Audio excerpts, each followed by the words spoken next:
Boom, baby. We are live, and welcome to Interview with the Man, episode 269, featuring Troy Francis, the chief writer for Return of Kings back in the day, one of the number one dating websites in the world, and current dating expert. Troy, good morning. Welcome. How are you, sir? Good morning. Good to be here. 269. That is a lot of episodes you've got through, man. Been doing my best, just consistency and hard work. And Troy is one of the generals in the Hot Dude Army, and we are here on Generals June, where every single day in the month of June, I will be live streaming 9 a.m. Eastern Standard Time, Sunday to Friday, and then Saturday we have Dude Party. So if you're a first-time viewer, click that subscribe button right now. If you're watching on replay, hit that like. Give me a comment. Give me a boost in the algorithm. It's the most important thing you could do. It's more important than sending money. It's subscribing, and it's giving me some engagement. Troy, you and I, we are the ones on Rule Zero who are actually actively dating and out in the field, according to everybody except for our girlfriends. And so, that being said, the dating market is very dynamic. Yeah. It's always changing. And what is your current observation of things today? Right now, well, I think like we've been saying all along, Corona obviously receding, lockdowns starting to ease up. I'm just seeing a lot of activity. I'm seeing a lot of thirst out there from the girls. Obviously from the guys. There's always thirst from the guys, but from the girls, there's definitely a lot of thirst out there. There's a lot of people who have been breaking lockdown in order to meet up and have sex. And now the lockdowns are being eased. We're just seeing this sort of like slow build of activity, which I think is going to turn into an explosion as we go later into June and then into July. So it's a really, really fertile time at the moment for sure. Definitely. And I think that there's a lot of sex already happening. I was walking down the street today with my pup here.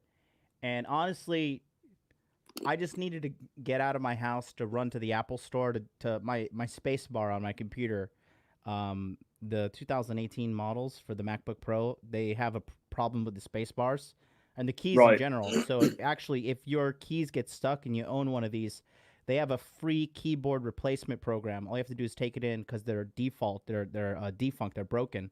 So I just popped out to take my laptop to this Apple store. I was wearing like my Tiger tank top, some Under Armour shorts, and flip-flops. Huge fashion faux pas. Big no-no in Tokyo. Was expecting to get in and out. Didn't, hop in a cab, get in, get out, get it over with. And I was walking down the street, and this gorgeous, beautiful fucking Japanese girl just stopped me. And, she was wearing an Audemars Piguet watch, and she was wearing a pair of Prada shoes, and she was wearing a J'adore choker. She was beautiful. Perfect white teeth, nice silky black hair. And she flagged me down. And obviously, it was a big part of it was because of the, the only woman ever allowed in the Hot Dude Army, which is the love of my life right here, Happy. And she wanted to see Happy, but I think that, there is, I think people are just desiring connection with other humans more than ever now. I've never seen Tokyo this lively in a while. Well, I've noticed all the way through this, the IOIs that I've been getting, and I know that students of mine have been getting, and other people I know, have just been through the roof. I mean, you walk into a supermarket and you'll see a girl and she's with her boyfriend and she's just like eyeing you up. Mm-hmm. And obviously I get that all the time anyway, because of my wonderful hair and everything else. Absolutely. But, well, thank you. But I do think it's pronounced during this period. And I think it's just like, it's a reaction to the fact everyone's been locked down for 3 months. I mean, it's just natural. So you've got to be, the thing is right now, so now you've got to be in the position to be ready to go out the gates running, because now we are starting to see this thing eased. And I think after the riots and everything, I mean, it's going to be very hard to enforce any sort of ongoing lockdown. So, things are easing up.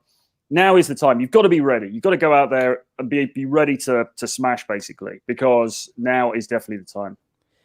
Let's talk about what's going on right now and the state of the manosphere, shall we? I am reluctantly a part of the manosphere. I'm part of the hot dude army. That's like my entity. And that's my thing. But I have kind of been piled into the manosphere, and quite honestly, it's in shambles. Is it not? Well, we've talked about this obviously a lot. Sorry, swallowing some ice from my green tea. We've obviously talked about this a lot offline, and but yeah, it's no secret. The difficulty with the manosphere as we've got it now is it's got too much up its own arse. It's too much people talking theory. It's too much backbiting, too much drama. And the main thing is nobody's really teaching actual game except for us. Yeah. As far as I can see, nobody's actually really talking about the fundamentals of what do you do if you're a dude and you want to get laid in 2020, or you want to get a date, or you want to get a girlfriend, or whatever. But let's just say get laid, because that's obviously the first thing most people are interested in. Nobody's really talking about it. It's all gone on to either people talking about politics, people talking about self-development, people talking about crystals, or all of the infighting between the different factions. And nobody's actually talking about what we all originally came together for in the first place, which is getting girls. And it's a shambles, right? Yeah, and what you and I have been talking about behind the scenes is true. The big R's, what were they? Roosh, right? Roosh is now a celibacy coach. You know that? Yeah, that's unbelievable, isn't it? He's now a celibacy coach, and he's talking about how he is advising men to not have sex. And we got it's got to be easier to get results doing that, though, hasn't it? It's like, yeah, I've got all these testimonials from these dudes who didn't have sex when they entered my program. I mean, it's kind of like it's an easier sort of client journey, isn't it? I mean, what I think with Roosh is how long was he doing Roosh V and all that stuff? Oh, a long time. 10 years? 8 years?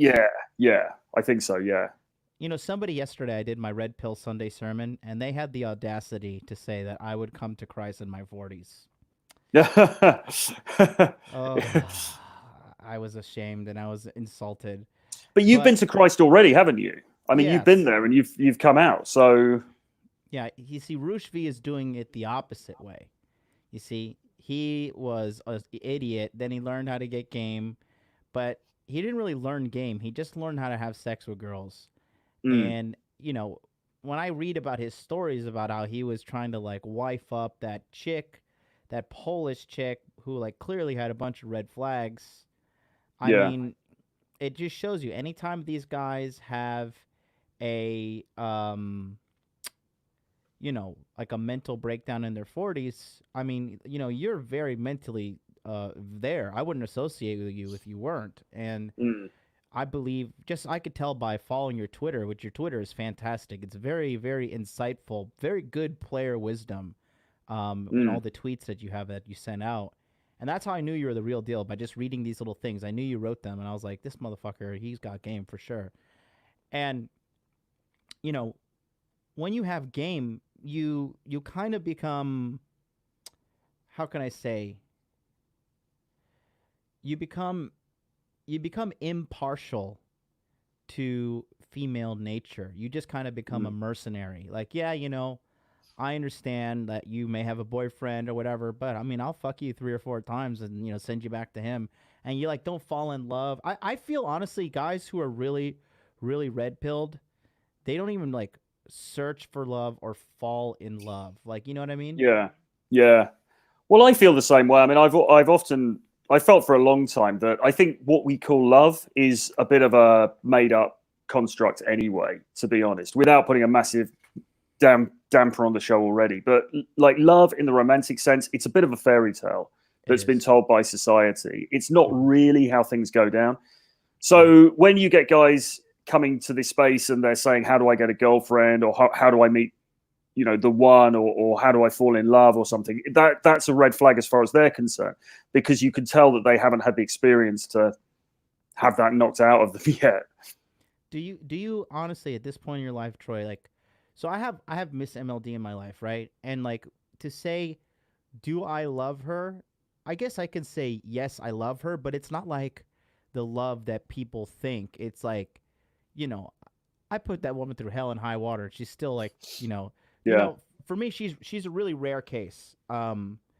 She's a real rare girl. We've been going on 3 years now, and to this day, anytime I buy her something or pay for something, I kid you not, every single time she says thank you. It's been 3 fucking years.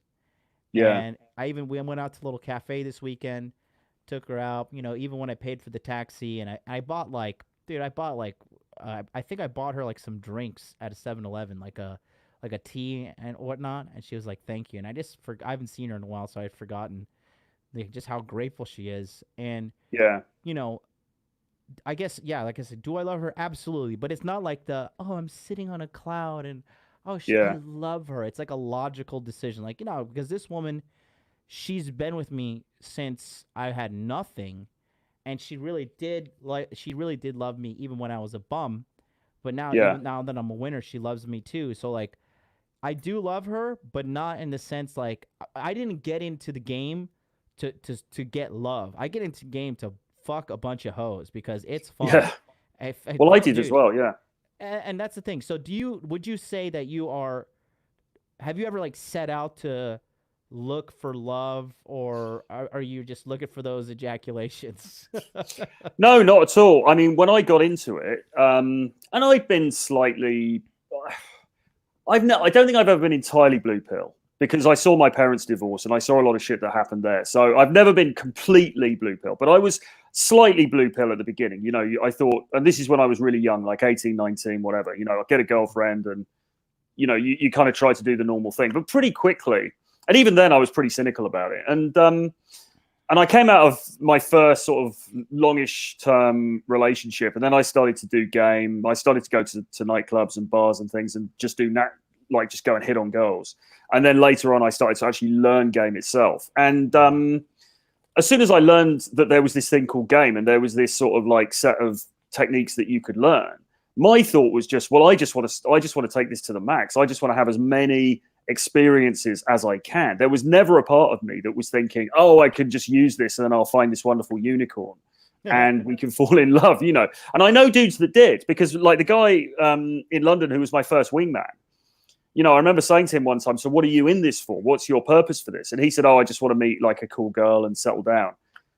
And I was older than him at the time. And I'm thinking, fuck that. What are you talking about? Now we've learned this superpower. Why would you just learn it and then just do it for a little bit and then stop? Why not just carry on? But not everyone is of that mindset, obviously, as we can see. Yeah. I mean, I just see that, I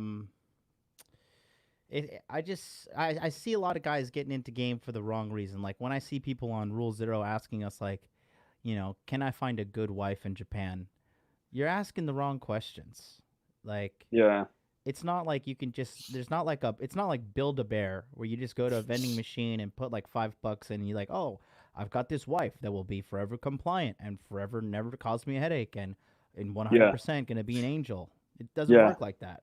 Well, what is love anyway? It's basically, it's a chemical bonding mechanism, isn't it? It's basically the oxytocin. I mean, I can say I love this girl, I love that girl. What does it really mean? It generally speaking, it means I like having sex with her. I'm sexually attracted to her. The sex between us is good, and I also like the affection that I get from her. And I kind of like hanging out with her. It's nice to be with her. So the combination of those two things, and you get more of that like chemistry with some girls than others. I think that's undeniable. There are some girls that I've had sex with and then obviously you never want to see them again. And then there's other girls, you see them for a little bit and something doesn't stick and then you go your separate ways. Some girls, and it's a minority, you do get that thing where it's like, I can spend more time with this girl. I can, she's cool to hang out with. There is the sexual attraction there. It kind of works.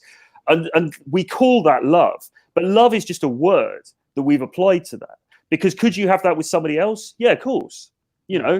I mean, there's 7 billion people on the planet. I mean, you could have that with probably millions of other women out there on the planet. Do you know what I mean? So it's not this special thing. It's just a word that we use, but people think that word has got this like divine meaning, and it really hasn't. It's almost like a decision you make. You get into that state with the girl. You sort of think, oh, this is quite nice. This is kind of cool. I kind of like this. And then you say, right, okay, so now I guess we're in love. But it's just a word that you've ascribed to it. It's not like, you know, like this amazing like explosion, and then suddenly there's a big banner over you saying we're in love. Yeah, I mean, to be honest with you, with me and Miss MLD now, like somebody said this in the chat, he said, I feel like you're getting bored of Miss MLD even though you adore her. No, he's 100% correct. Like, I'm not bored of her, but like when I see her, like, honestly, we haven't had sex in like 3 weeks, and I'm just like, like, you know, the roles have switched. Like, you know, like when you become a player like us, you're like, I got a headache. I just don't want to, you know? I mean, that's how it is for me. But what you said was really, really true. The affection, right? The affection she gives me is priceless, man. Literally, I sit down in the bathtub. She literally washes me from head to toe. She cooks my meals. She cleans the house. She takes care of me. I do everything financially because it's just, I've always been like that, even when I didn't have money. But she earned it, you know? She earned it. I don't just hand out my money and attention to any old fucking vagabond off the street. I make them work for it.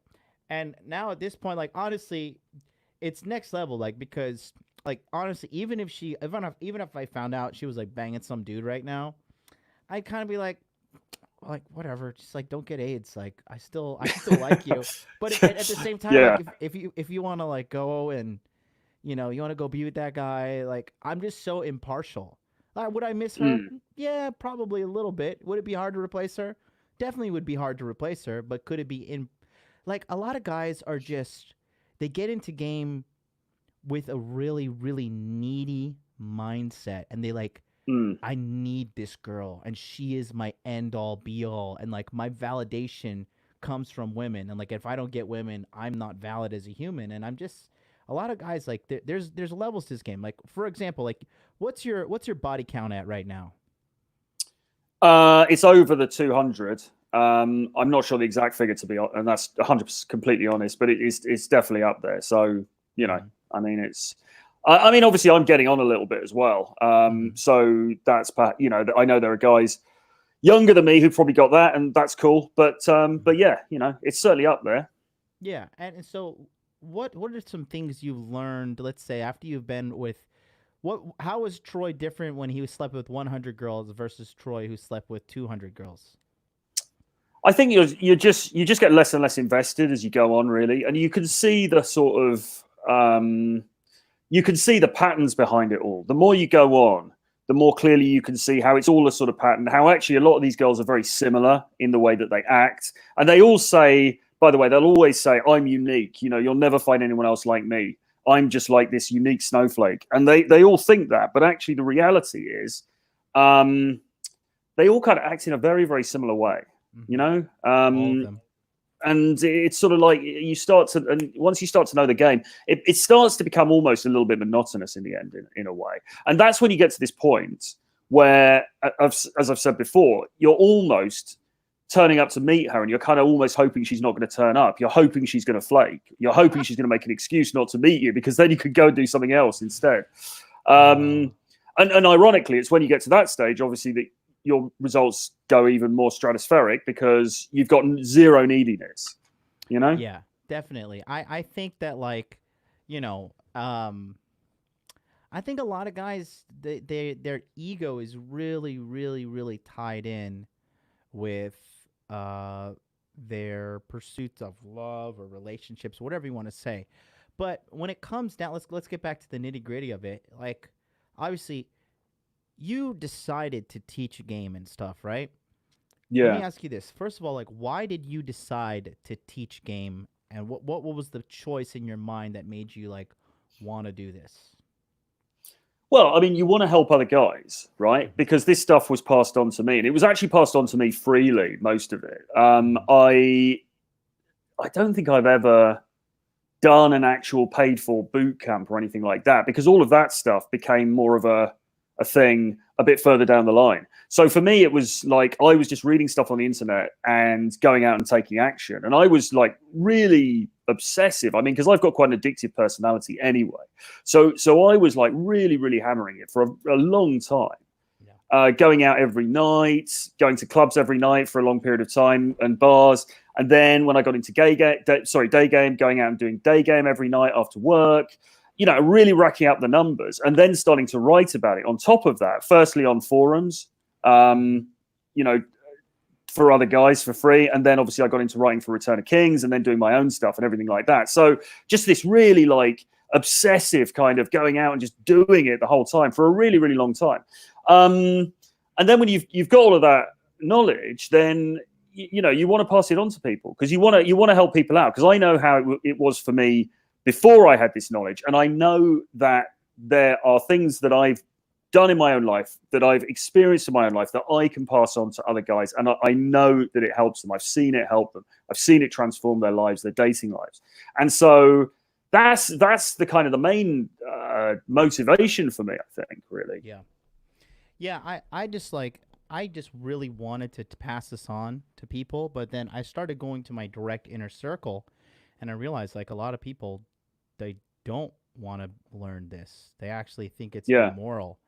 So I realized the only logical solution was to create a service and, excuse me, and advertise that I was doing this, and then I would find the willing. You know, if you build it, they will come, right?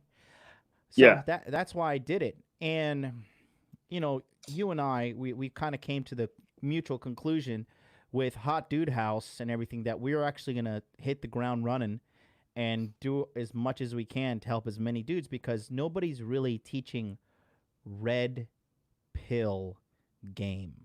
Almost nobody is teaching it. I think even we talked about, I had a chat recently with Alpha Male Strategies on the phone.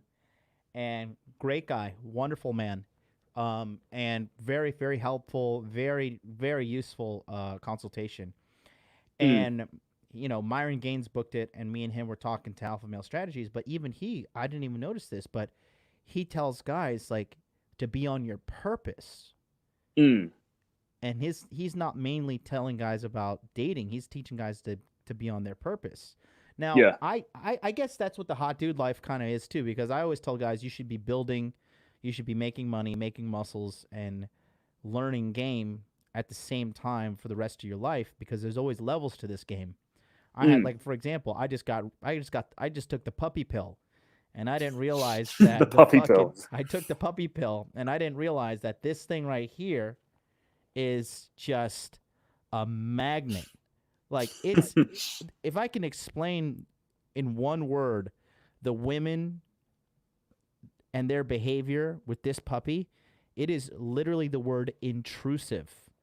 I had her at the park, and these girls came over and they're like, "Hey, can we borrow her?" And I was like, "Get the fuck away from me, bitch. I will pepper spray you. No, you cannot just borrow my puppy."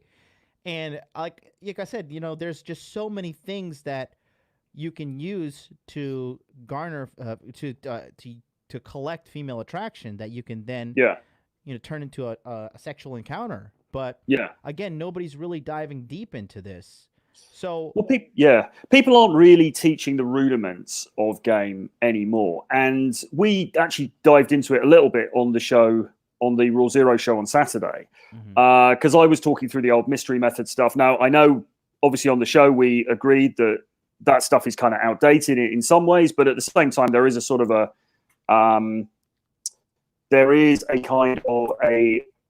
foundation there that's really important. But guys need to know, you know, what exactly do I say when I go into the bar? What exactly how do I approach her? How do I stand? You know, how do I escalate this thing so it goes from just being a fun conversation into something that's more sexualized, you know? And guys really need to know this stuff. And also on top of that, there's all of the mindset stuff as well in the background. You do need all of that too, but I don't think anyone's really packaging it up in a red pill way. And obviously we know some of the big dating companies have now pretty much stopped their operations, or they're just teaching self-development. So there's a huge gap for guys.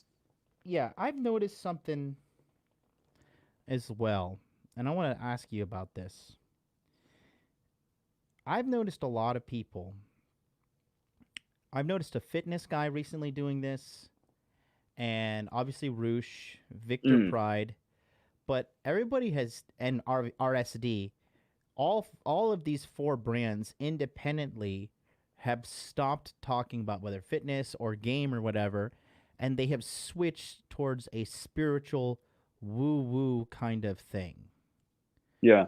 I know a guy who's a fitness guy, and recently he completely switched from fitness to like spiritual energy, DMT, and existentialism and everything. From fitness, from interviewing hot girls in the street to completely spiritual energy stuff.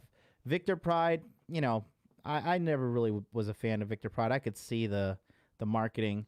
And then Roosh, and then RSD. I'm wondering if this is sincere or if these people see a marketing trend that we don't see and they're just running with it. Well, I don't know about the religious thing specifically, but I think the energy thing is quite trendy, isn't it, at the moment, in a sort of California type way. And I think guys are sort of, I think what it is as well is it's actually quite difficult to say to a guy, listen, you've got to go to a nightclub and you've got to walk up to 25 girls and you've got to say hello to them. You've got to indicate you're interested, and you're probably going to get rejected by, you know, probably about 3/4 of them, if not more. And you might get quite brutally rejected by them until your value is higher. And it's easier for the guys, and by extension, it's easier for the coaches to sell if you say, well, actually, what I want you to do instead is just work on your energy, work on your vibes, you know, do some meditation. Because then the guy's not putting himself on the line, and the coach can say, look, you're really improving. And the clients are happy because they haven't had to put themselves on the line. And so in the short term, it feels like everyone wins. But of course, the reality is those people are still not getting the results that they want, because the only way to get results in the dating market, as we know, is to go out there and put yourself on the line. And that is a tough message to sell sometimes. It's funny, right? Because I've had a lot of people who they go down the line. Like they went to Roosh, then they went to Real Social Dynamics, and then they end up at me. They're like, this fucking ruined me. This shit wasted my time and money. Now I'm at you. And then I help them learn this. And the thing is this, right? You're 46, correct? Yeah. So you're 46. How's the sex drive? Do you still want to fuck everything that walks? Oh yeah, 100%. I mean, being 100% transparent.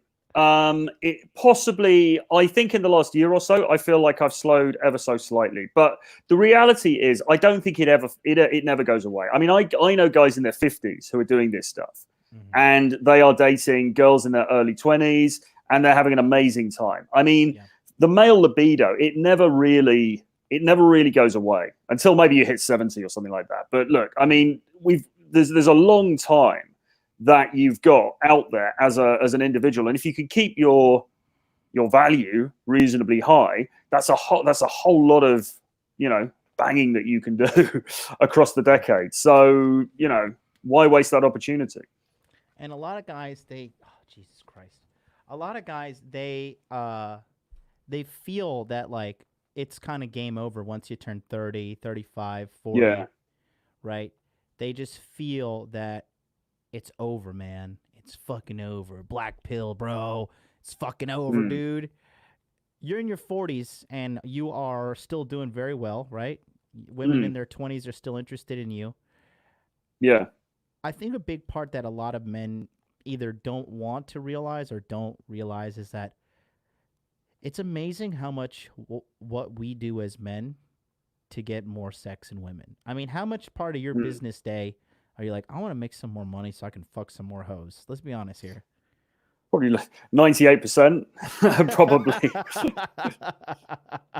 I mean, or it sort of indirectly leads to it, doesn't it? Because you think, well, if I can make a certain amount of money, then I could travel, I could go to these places. If I'm in these, but why do you want to go to those places? Well, in the end, it's because you're going to get, you know, the kind of access you're going to get.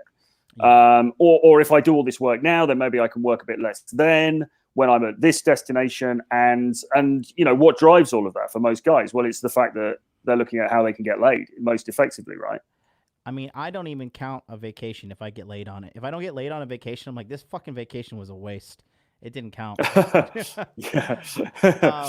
Yeah, it's a big part of it. And a lot of guys, they can shortcut all of the doing hard work to get this promotion or get these six-pack abs or whatever to get girls by just learning game. And they don't seem to realize that. Well, that's one of the other problems, isn't it? Because there are obviously factions within the space where guys will... The self-improvement thing has really, really taken off massively. And self-improvement, it's not just mindset self-improvement, but improve your whole life. You know, get a gym, perfect body, become a multi-millionaire, get expensive cars, get expensive homes, all this kind of stuff. And there's nothing wrong with any of that stuff in itself. That stuff's great.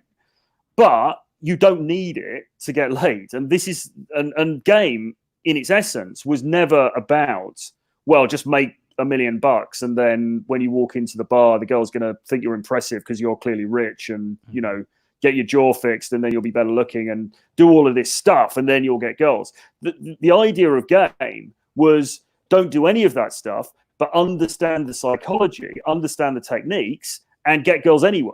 That was the whole point of it. It was to level the playing field. It wasn't to say, we're not leveling the playing field. You've got to get up here. Otherwise, you're never going to have any success. So, you know, my view is learn game, do the other stuff in the background for sure. I mean, yeah, absolutely. You want to be making money. You want to be improving your situation in life and 100%. But that shouldn't be at the service of girls. That should be at the service of you.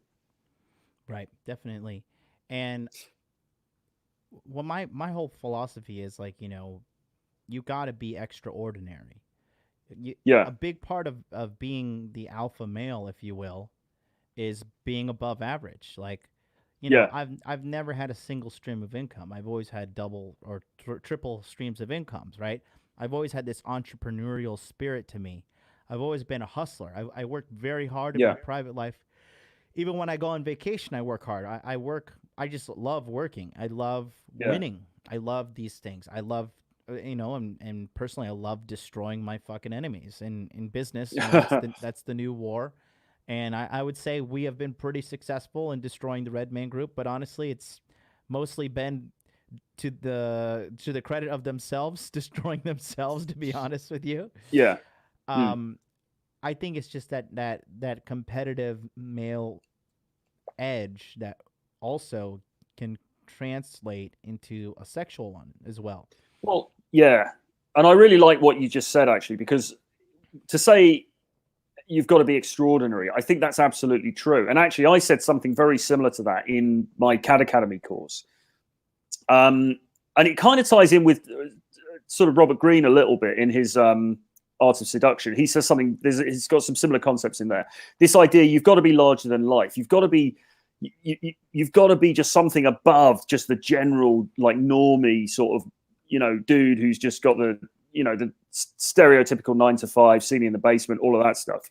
And yeah, the reality of that is that the way that expresses itself for a lot of guys is that they chase success. So they work really hard. They become, you know, they become entrepreneurs. They do become rich. And that's an expression of that uniqueness. That's an expression of that. I'm not going to be just like the normie average Joe. And women find that attractive. But even when you're on the way up, but if you've got that drive and you've got that sort of side to your personality, then you're going to get the women anyway, regardless of whether you're at the top or you're still on the way up or whatever, because it's that sort of drive. I mean, I think with knowing you and observing you, I would imagine that your drive that has allowed you to get a lot of girls is the same drive that's also allowing you to grow your business. It's kind of the same thing. And people can sense that in you. Girls can sense that in you. So the girl that you meet in the street, she doesn't know that you've got this YouTube channel and you're making this money from these courses and blah, blah, blah. She doesn't really need to know any of that. She just senses that drive. And that's what guys need to develop to stand themselves apart in the sexual marketplace. Absolutely. Absolutely. I want to answer this super chat from Adriano. It says, what dating advice would you give Prince Harry? Well, You've got to, I don't know, get rid of Meghan and leave the United States and come back to Britain before it's too late. I think. Man. I mean, that's the only advice anyone can give, isn't it? Really. Milk that shit. Milk, dude. Milk that status. That's the problem with him, man. Bro. You think he's gonna snap out of it? I don't know. I don't necessarily think he is, unfortunately. But I mean, he was awesome a few years ago, wasn't he? Do you remember like years ago when he was The Bachelor? And I remember that time he went to Las Vegas and he got naked and jumped in the pool and all this kind of stuff. I mean, he was like the ultimate playboy prince. Everyone was jealous of him because it was like he can kind of do what he wants because he's not really in line to the throne anymore. So he can kind of have an amazing time and, you know, how awesome. And unfortunately, it's just turned so he's become this woke sort of browbeaten kind of character now. And I think it's pretty disturbing what's happening, to be honest. I think she's sort of isolated him. She's taken him to a different country. It's not good, but let's see what happens. But I can't really see there being an amazingly happy ending from this one, to be honest.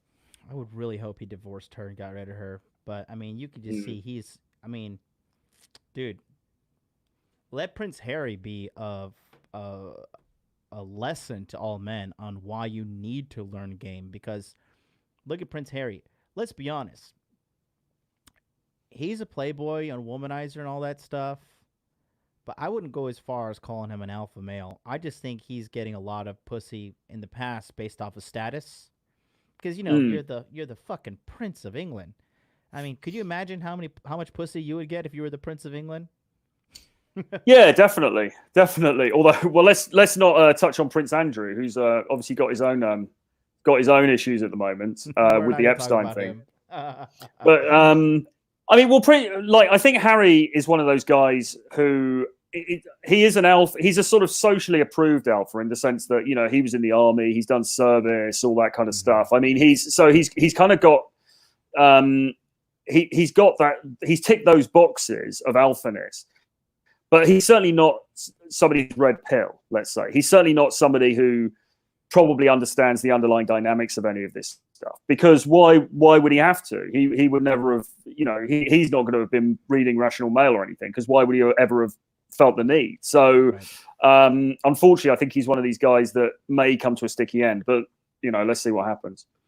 Yeah, it's something else, I can tell you, man. It's something else for real. I just can't believe he is getting got like this by a chick that, I don't know, man. That girl's like a 6 out of 10 max, and she's older than him. Yeah, she's not.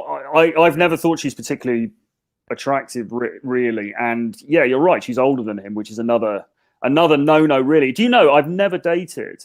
I've never ever dated a girl older than me. In fact, I've barely dated girls out of their 20s, and I'm in my 40s now. Now, really? Obviously, when I get to the George Bruno era, maybe that's going to have to change a little bit. But but you know, I mean, it's like, I mean, I've certainly been with girls in their 30s, but I've never actually dated one for any period of time. I was with I went out a few times with a girl who was about 6 months older than me, and even her, I couldn't carry on with it. I was just like, that. There's something weird about that dynamic. I'm just not into it. So you know. Did you get to use like a handicap parking spot because you were with her? Yeah, exactly. So, but this is the thing, right? And this is what guys don't realize, because, like, as I say, I know a man who's based in Poland at the moment, who's he's actually got a YouTube channel. He talks about day games, stuff like that. He's 52. I think he's 53 now. And he's dating girls over there who are in their early 20s, attractive girls, Polish girls, Ukrainian girls, Russian girls, all this kind of thing, and having a really good time. And my question has always been, what's wrong with that? Why not just carry on with this thing as long as you can and just see where it goes? You know, and most dudes don't end up doing that, because most dudes sort of kind of get married, or they call an end to it for some reason or another. But why not? I mean, like, life has changed now. I reckon you could certainly get all the way through your 50s, I think, as a playboy. Into the 60s, I'm less sure, but I think by that time you're probably like, maybe you're starting to lose interest a little bit as well. I don't know, man. I mean, but how long can you carry it on for? Nobody's really tried. Let me ask you something else. How long have you been teaching game and been like an authority, if you will? Like, when did you first start? Did you start with Return of Kings? That was like when you decided the moniker of Troy Francis and all this? Yeah. Yeah, that's right. That was when I sort of went public with it, I suppose. Well, I'd done a little bit of stuff before that because I've been kind of involved with the community in London. So I'd done like a talk on one occasion and a couple of like little things. But I started to write for Return of Kings. I think it was like late 2013, 2014. Mm-hmm. And that was when I started to go public, like talking about this stuff. And to be honest, I was very like reticent to do it for a long time. I saw other people doing it and I'd always shied away from it, partly because I wasn't sure. Like I mean, lots of reasons. I was in a corporate job at the time, so there was that conflict. I wasn't sure it was something I wanted to devote myself to at that point. And also as well, just a little bit of like self-effacement, because I was like, well, am I actually qualified to really teach this stuff? Am I really qualified to pass this stuff on to people? But then when I looked around me and I thought, well, hang on a minute, you know, I've had a lot of experiences. I've definitely punched above my weight with a lot of girls, you know, regardless of what you may think. I've definitely got girls who are of a higher quality, both in terms of looks and other qualities, than probably I would have got if I'd have just been a regular dude and I hadn't got into this stuff. And, you know, I could see the success that I was having compared to other people around me. And I was like, well, actually, look, I'm doing better than a lot of these guys. So, you know, why not? And so I started doing it, writing for Return of Kings. It was relatively anonymous. You know, I didn't have my face out there. I had like an avatar thing. And people liked the articles. And I think people liked the articles because they were all like very authentic. Do you know what I mean? Like when I was doing Return of Kings, I was doing an article a week, and basically what would happen would be I'd go out that week, I'd do my game, I'd pull a girl, or I wouldn't pull a girl, and it would mess up, or whatever would happen. And then usually at the end of that week, I'd think, right, now I'm going to write an article about this. And it was very, very current, and it was very authentic because it was based in just what was happening in my own life. And I think that's why they were successful, because guys could sense that it was authentic. It wasn't just some bullshit that was just pulled out of the air, you know? So yeah, that was how I got into it. And then sort of slowly from there, you know, started to go public and everything else.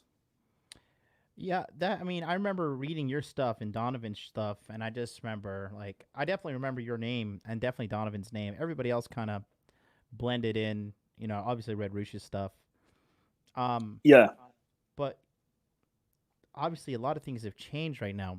So you came into Body Language Mastery as a coach and general of the Hot Dude Army. What was it, Q2 last year, right? Yeah.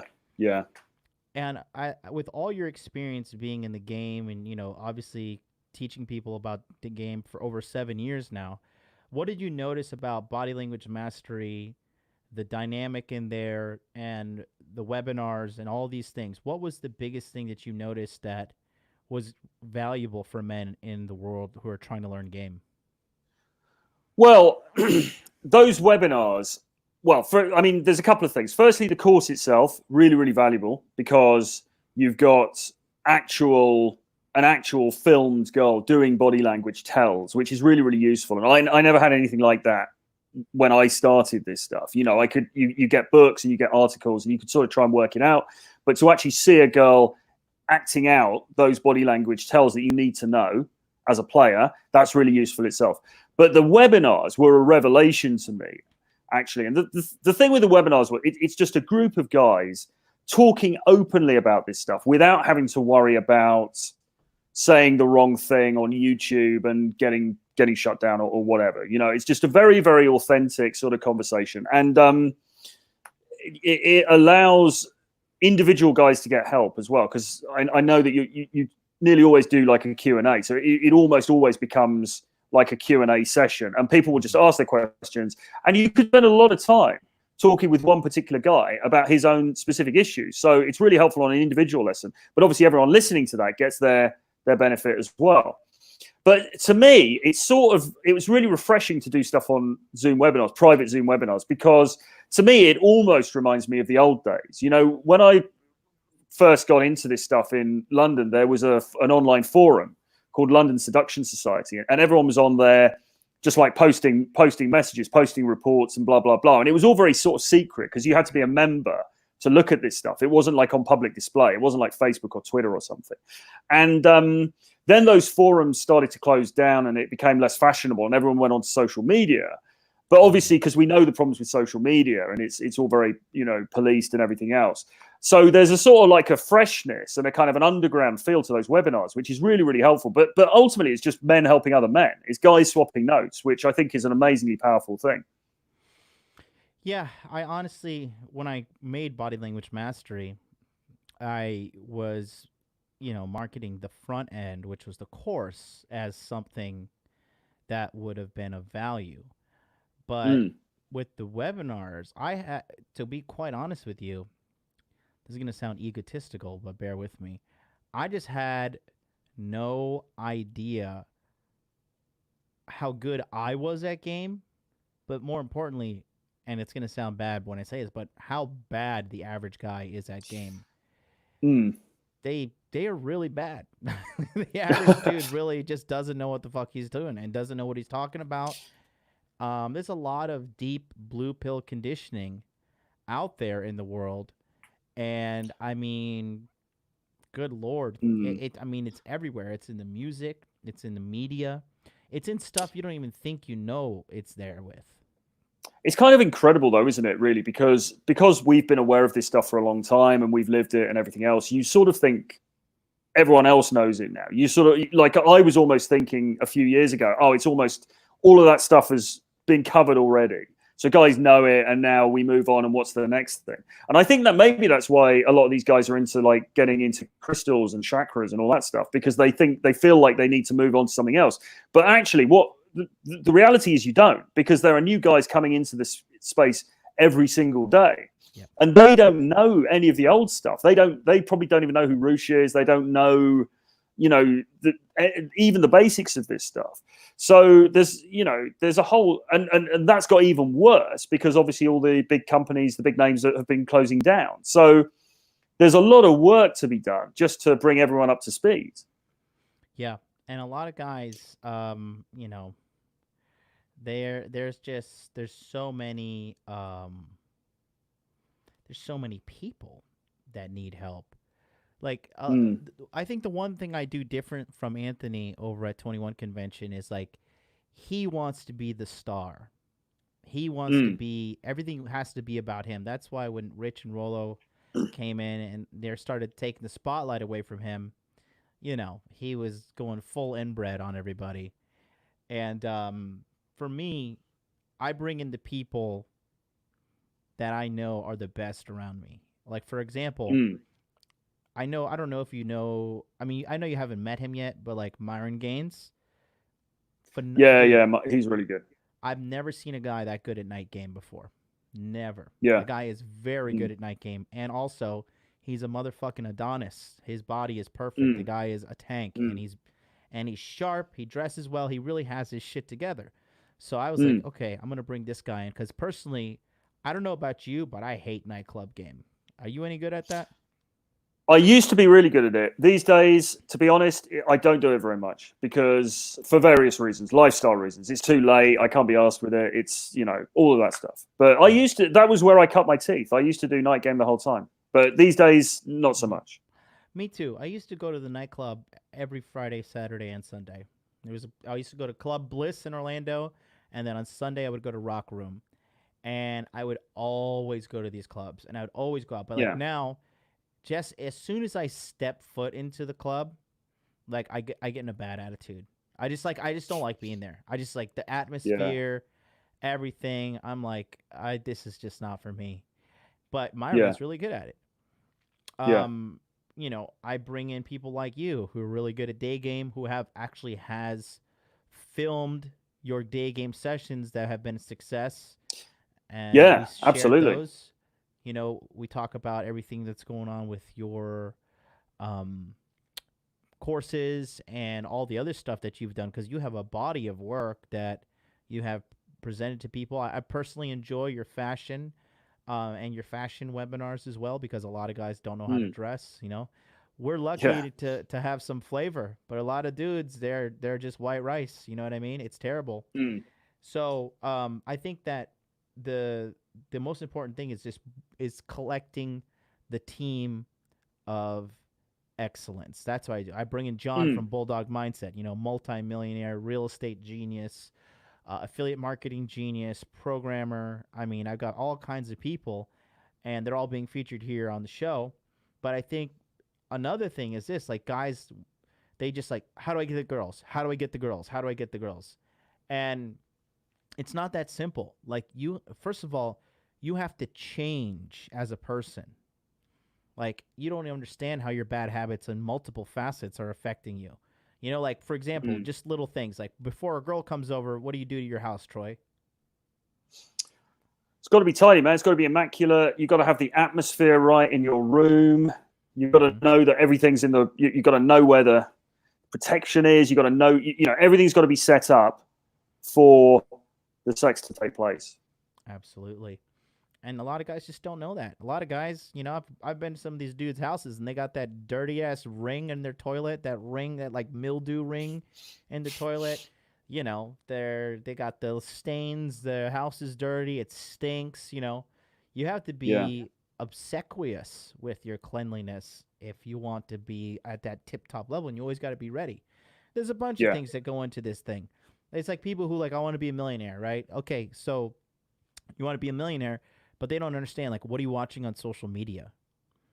What's up with your mindset? Are you a negative fuck and everything's a goddamn problem and you're waking up in your bad mood and, are you reading books or are you just watching fucking, hip-hop videos on Netflix and just wasting your fucking time, right? There's multiple facets to these, but a lot of guys, they don't want to hear that. But the reality is, if you want to be an all-around alpha dude, that's what you do. Like, and the proof's in the pudding. Look at you. I mean, you have 3 streams of income. You're an entrepreneur. You're doing stuff outside the manosphere to make money. You take very good care of yourself. Like, there's guys in the chat saying you look like you're 31, 32. And, you don't look 46 at all. You take very good care of yourself, but that's a big part of it, is like, you have to be really, really on point with a lot of things. Well, it's like you said before, and I don't want to blow smoke up my own arse here, because we all have areas we all have areas we can work on and all that, but you've got to work on everything at the same time. That's the thing. You've got to work on your sex life, but you've also got to work on your business life or your work life or whatever. You've got to work on your fashion. You got to work on your muscles, or at least your fitness. All of this stuff. You've got to be doing it every single day. And if you're not, then you're letting other people get ahead of you. That's the thing. You've got to, I don't draw much distinction anymore. Maybe you don't either. I don't draw much distinction anymore between my work life and my dating life and my other aspects. Like, everything is the same thing. Everything is the same. Like, right, how do I get to the next stage? How do I go to the next level? How do I improve this? How do I improve that? And it's all part of the same thing. And I think guys need to, well, that's certainly what I would recommend. That's certainly what's worked for me. Yeah, I mean, I think that it's an uncomfortable truth that a lot of dudes just don't want to fucking, they just don't want to confront. And thank you to Brazilianaire Bob, says hypergamy is a serious pandemic that all men will be infected with when entering the SMP, which is the sexual marketplace. The only vaccine that will save you is game. And that's true. And that's the thing, the good thing about herd immunity as well, just going out and banging as much as you can. The thing is this too, right? With game, right? How long did it take you to like really get dialed in and like say, okay, I got this sorted out? Well, it's like I say, my trajectory is a bit weird, because I did from, like, say, the age of 20 up to the age of pretty much 30, really. I was doing a lot of like game, but it was all untutored. I hadn't read any books. I hadn't studied anything at all. It was just me going and hitting on girls in nightclubs, and that was it. And getting quite good success, but not like next level success. Then about 30, I think I read the game, and I started to properly learn the stuff. And I would say after that, I don't know, like a year or maybe consistent practice, I would regard myself as starting. I got into what I would describe as like higher level, I suppose. And what would you qualify as higher level? Like dating 2 or 3 girls always, or what? Yeah, dating 2 or 3 girls always, getting new girls, getting new contact details every week, going on dates multiple times a week, dating multiple girls at the same time, all of that kind of stuff. I mean, there was a period, in London, I was like, I literally had dates every night of the week. I was taking girls out every night of the week. Some of them I was bringing back, others I wasn't. There was a time I was banging like 5 girls at the same time. On a rotation, and that went on for quite a long period of time. I mean, if you push it with this stuff, and also if you live in a place that's amenable to it as well, which is also quite important, because obviously, like London, it's a pretty big place. There's a lot of people here. If you get those, but if you're persistent and you stick to it, and you live in a place that's amenable to it, you should get to a position where you've got more activity on your hands than you can handle. Do you know what I mean? I was literally turning girls down, or I was having to sort of turn girls away in a sense, or at least not bring any more into the roster because I had so many on the go. And that should not be shouldn't be difficult for anybody. Any guy with a bit of game should be able to do that. Yeah, and like I used to read stuff, and so for me, I really got serious. The quickest way to learn game is to have like a master teach you. And so I started learning from a guy at about 25. And I had like my game epiphany moment when I was 27 in Saitama, Japan. Everything just like clicked. I swear to God, I woke up one day, and this is gonna sound cheesy. Like I woke up one day and I was like, holy shit, I understand this shit. Like I fucking I had crystallized. I was like I was in my final form, and it took me 2 years. But the good thing about guys out there, I know there's some dude like, man, I don't want to fucking wait 2 years. The good thing is, once you have it, you got it. There's no going back. You can't, there is an innocence you will lose when you learn higher levels of game, and that's an uncomfortable thought, because some guys, I feel almost like I have a couple rules. Like I as a teacher, and one of them is like I don't force guys to lose their religion, right? If you want to womanize and believe in God or Allah or whatever, that's fine. I'm not going to be like dogmatic, like God is not real, you will die, blackness is coming. Yeah. That's my fucking one rule that I really go by. And then obviously, like, no getting girls drunk to fucking have sex with them. I mean, that's a pretty much given. The fact that I even have to state that is ridiculous. But you will lose an innocence to you, but that innocence is also an ignorance. And some women out there are predatory, and they will use that innocence against you.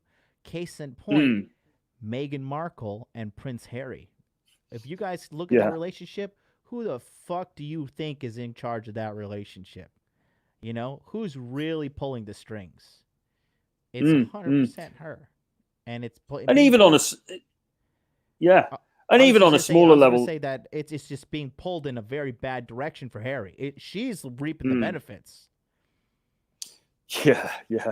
It's kind of funny actually, because I have this conversation with my girl quite a lot, and she's like team Meghan, and she's like, no, Meghan's so nice. I'm like, listen, she's taking him for a ride, and the girl, my girl's not even English, and I'm like, listen, he's our member of the royal family. She has come in and ruined the royal family, and it's gonna end in divorce. She's gonna take all his money, blah blah blah. My girl's like, no, she's so nice, blah blah blah. I'm like, shut up, it's ridiculous. But even on a lesser level than that,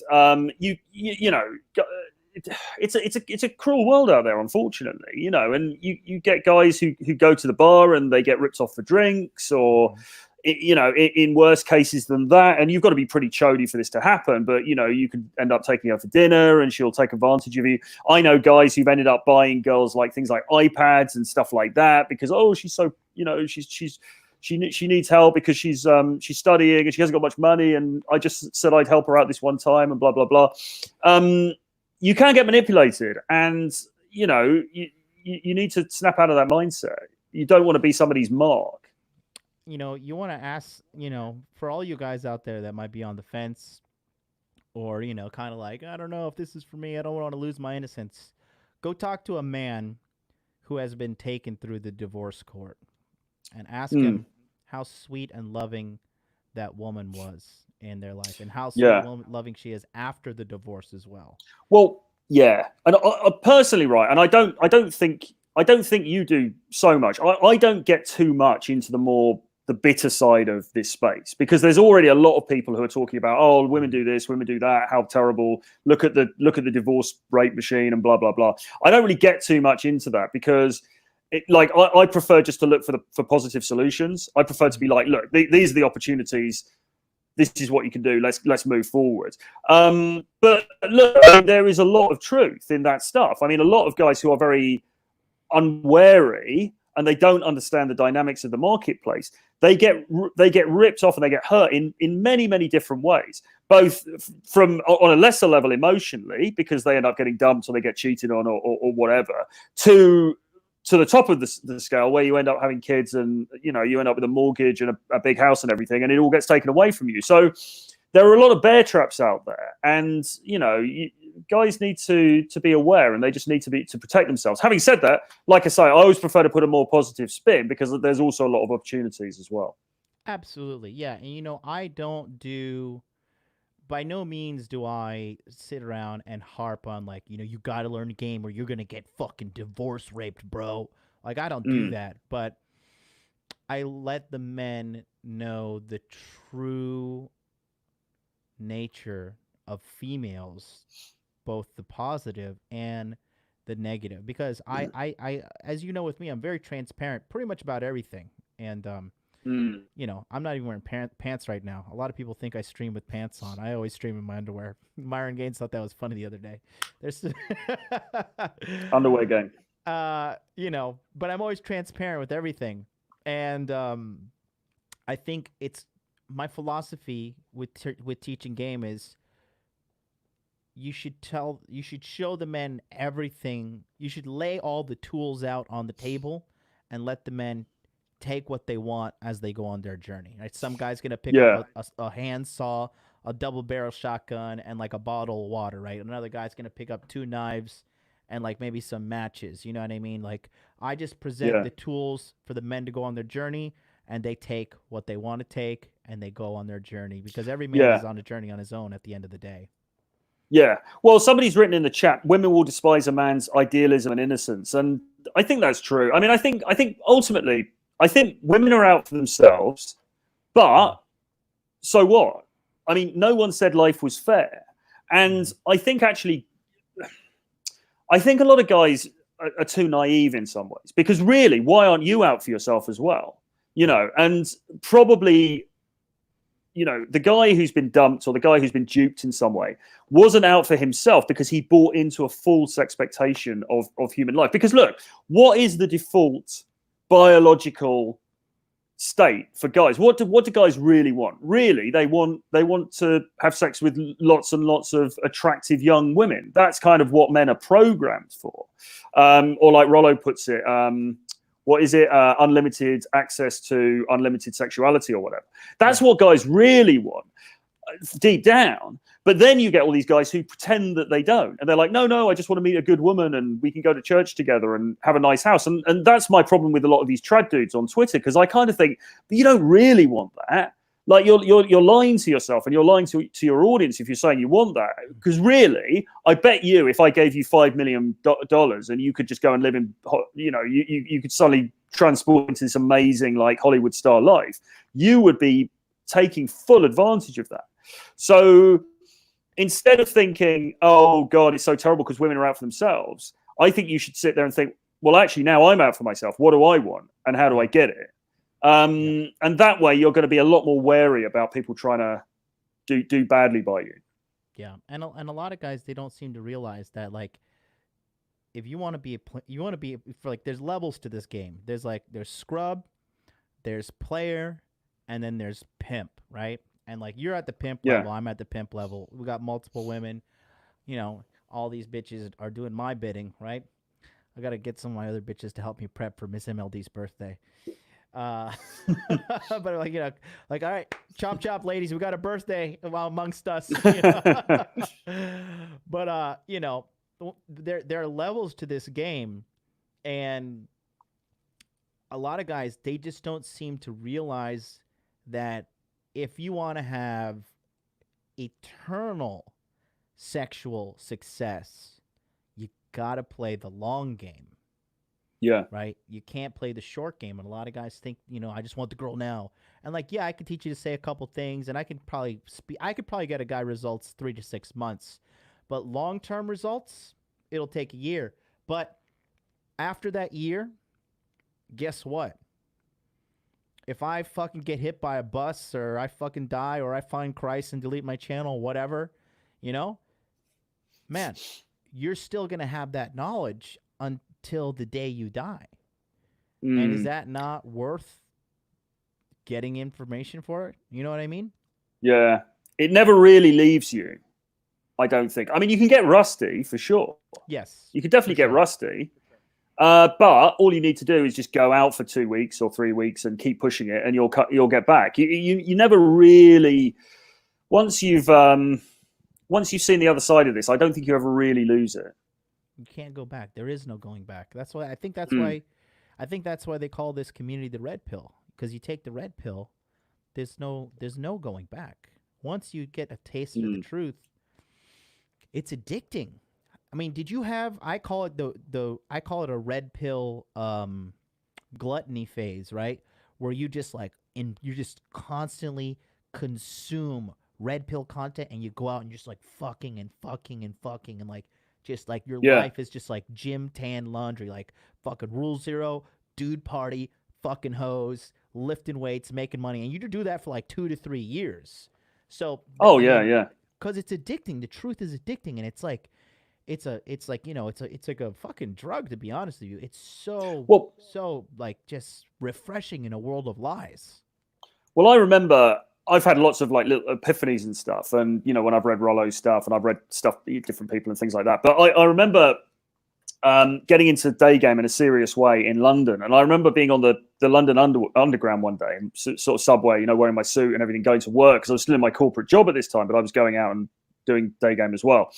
And I remember looking around, and it's like quite one of those quite hot, sunny days, and everyone's like not wearing much and all this kind of stuff. And I was thinking, wow, this whole city is crawling with sexuality. This whole city is just like there are so many girls here that are just up for it. You know, it's just this like melting pot of sexuality. And I was right, you know, and obviously, but not every guy was seeing that. I mean, there were other guys who were standing there on their platform just going, oh, God, I've got to go into work and blah, blah, blah. And, you know, maybe I'll meet somebody at the office next year or something like that. But like when you see beneath the surface, particularly in these big metropolitan areas, there is just like, it's crazy, you know. This is the thing. I mean, human beings are on the surface, we're very nice and polite, and we are so civilized and all the rest of it. But it's not very far under the surface. We've got very animalistic drives, sexual and otherwise. And I mean, without getting political, I suppose we're sort of seeing a bit of that at the moment. But you know what I mean? There's this sort of like, so if you can tap into that in a sexual sense, then there's just a huge amount of opportunity out there. I want to expand on that. Like, let's be honest. We're the audience. We got 200 plus people watching right now. I mean, some of us in here. I personally, Troy, I struggle with road rage.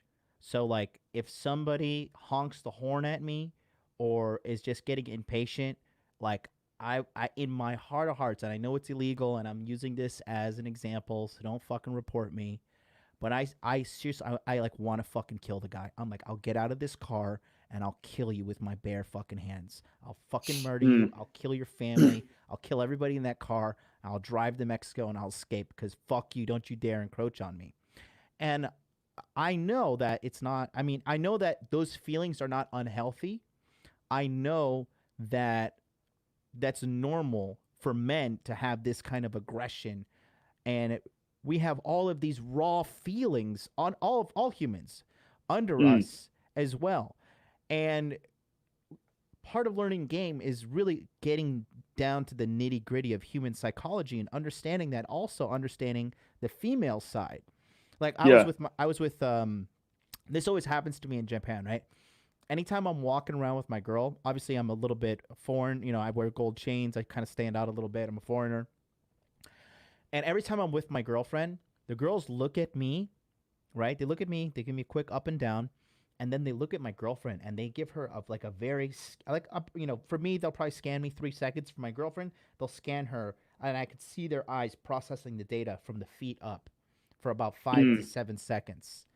And that's like a part of human nature. We're always scanning situations. We're always judging things. Like, what goes on up here? Everybody thinks they're such a fucking angel. And this is why I see like all these Black Lives Matter protesting. I'm like, bro, these people, they don't give a fuck about racism. All they care about is getting ahead themselves. They don't care about the big picture and racism in general. They don't, and all these people, same thing with the coronavirus, like, you know, wearing the mask. They don't give a fuck about that.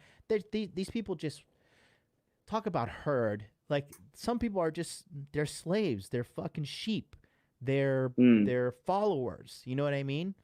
And they are just part of that human tribe that is like followers. Like you and I, we're certainly not followers. We're leaders, but by us, we're really just guys that go on our own path. But I think by default, that just kind of makes us leaders because everybody's so used to following the herd.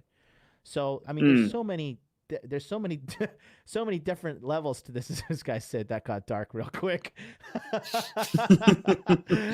You know, but it's transparent. I know I'm not the only person in the chat or who's felt like fucking cracking someone's head open during rush hour. But I think it's important to understand that those are there, those feelings, those animalistic feelings, if you will, and stop when you're so idealistic to women. That's a lot of pressure on her that she doesn't fucking want. Yeah. Well, I think, particularly in the sort of sexual dating sense, I mean, recognizing her animalistic drives and recognizing the fact that she is, you know, she is nasty, or she's got the capacity to be like that is really important. Because if you come at her as well, if you're like the Ned Flanders type dude and you come at her and you're like, oh Missy, you know, you're so nice and innocent, and let's go on 16 dates before we hold hands and so on, she's not going to feel comfortable expressing her sexuality with you. And what you want is for the woman to feel comfortable expressing her sexuality, right? So you've got to be non-judgmental. And this is another area where all these trad type dudes fall down. Because you're actively repelling women if you're not allowing them to, you know, to get freaky, which is kind of what they want to do anyway, right? So, you know, stop bloody shaming them for it, because that's not going to do you any good. I mean, you know, like it's having a laugh and a joke about it is one thing, but you know, when you're out and about, you want to 100% give the impression you're totally accepting. You know, you are cool with it because that's what you're like too. You know. Yeah. And, you know, you gotta look at it like, you know, we both have some Christian background, you know, come as you are. You know, you gotta have the come as you are vibe to these girls. You know, there's a song, Come As You Are, to worship the Lord. You have to be open-minded. Like I said, this is why I recommended everybody to watch The Naked Director on Netflix, because there was that one super hot girl. And she was like, I want to do this, like, you know, he was like, this bitch is a voracious sexual animal. And she was such a pervert. And she's like, I will do all this pornos. You can fuck me raw. We can do it uncensored. She's like, my only thing is I like to have my hairy armpits, right? And she's like, I refuse to shave my armpits. And like the big corporate porn guys, like, well, you got to shave that. That's just fucking disgusting. But this guy was like, no, fuck it. You like the hairy armpits? Let's go. And she was like, you accept me for who I am? And he was like, yeah. She's like, okay, then I'll do anything for you. And that's a deep side of seduction, because a lot of people seek validation. A lot of people seek acceptance. And girls too. And girls more than men have to go through society lying, pretending who they are, versus pretending to be somebody they're not, versus showing the world who they are. But when they meet a guy, they're like completely can, you know, theoretically let their hair down with, that guy stands out, and that guy is extraordinary, and that girl will A, remember you forever, and B, a lot of them will stick with you for a very, very long time. Yeah. Well, another key thing about seduction is being uninhibited.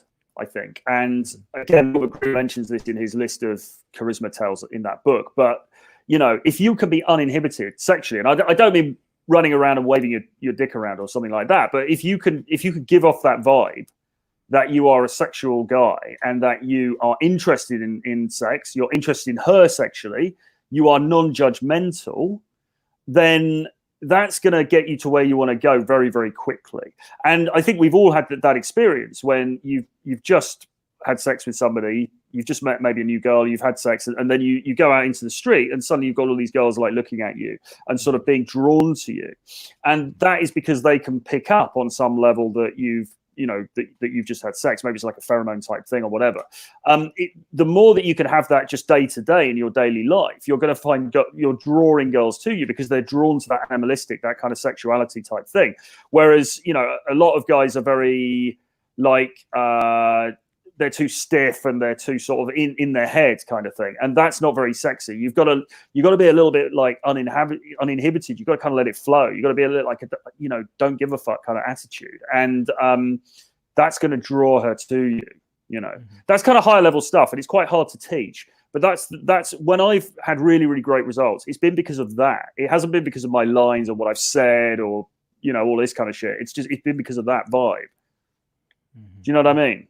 Absolutely. No, yeah. I mean, if some of these concepts escape you guys, you know, don't be disheartened. Like I said, you're talking to, I mean, I've been pimping since I was 17. I'm 34. So that's 17 years.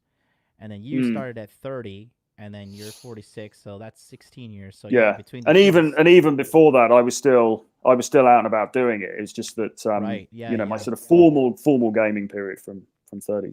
So then, I mean, with you have over 20 years of experience. I have 17.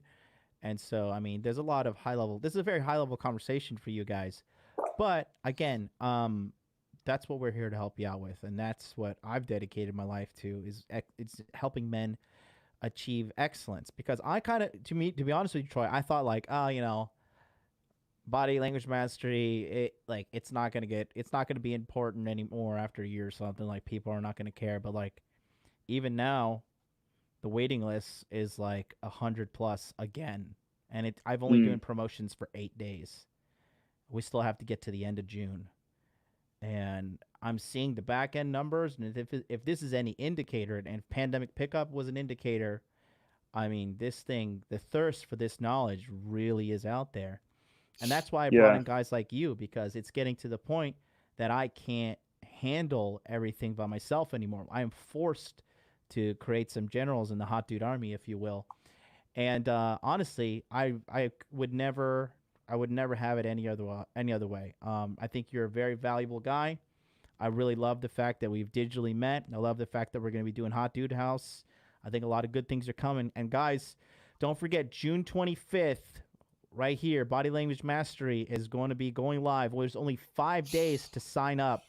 June 25th, June 26th, June 27th, June 28th, and June 29th. Go to modernlifedating.com/body language. Click on this link right here. Scroll down and put your best email address in right here. The price is $697. In fall, it's going to be $797. In winter, it's going to be $897, and then I think next year we're going to have to rebrand and do something different. But get on the waiting list if you like the conversations we're having here on Generals June.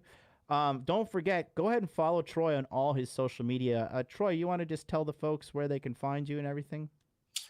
Yeah, definitely. If you head over to, well, we're on YouTube already. So if you just type my name in, Troy Francis, find my channel, follow me on there, subscribe to me on YouTube. I upload pretty much every day during the week. I do live streams as well during the week. Loads and loads of content there. So that's my main hub for content. You can also find me on Twitter at Renegade Playboy. That's at Renegade Playboy.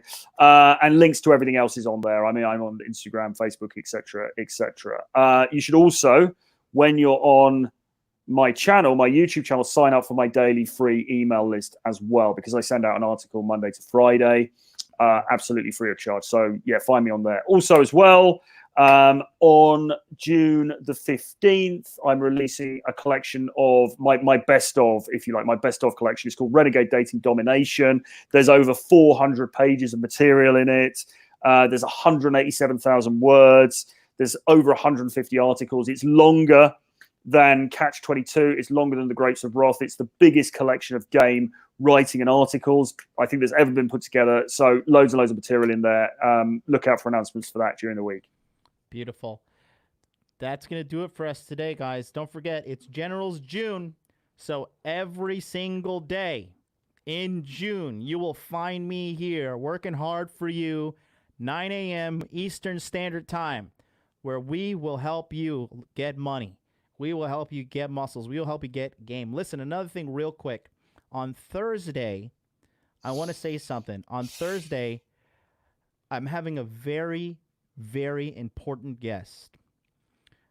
Now, I'm going to be very honest with you guys right now. My guest is a special hypnosis therapist, okay? And this is a guy who helped me with a lot of the kind of emotional trauma that I went to when I was younger, and helped me with my scarcity mindset, helped me get out of a poverty mindset into an abundance mindset. This kind of therapy has helped me so much. Kobe Bryant has done it. LeBron James has done it. There have been countless of high-end super athletes that have been engaged in hypnotherapy. If you're a guy who comes from a little bit of a rocky past, or a mom and dad weren't so nice raising you, you got a little bit of emotional or mental trauma, Thursday at 9 a.m. Eastern Standard Time, come on down to this channel, hit that subscribe button, like, comment, whatever, but subscribe. 9 a.m. Eastern Standard Time. We're going to talk about healing emotional trauma through hypnosis. This is not some fucking woo-woo bullshit. This stuff works, and this man is a proud general in the Hot Dude Army. This is a big, big part of game that a lot of people, actually nobody in the manosphere is talking about. So you're not going to want to miss out on that. Other than that, that's going to do it for Troy and I. We want to say thank you so much for being part of today's show, and we'll see you next time. Peace out. See you later.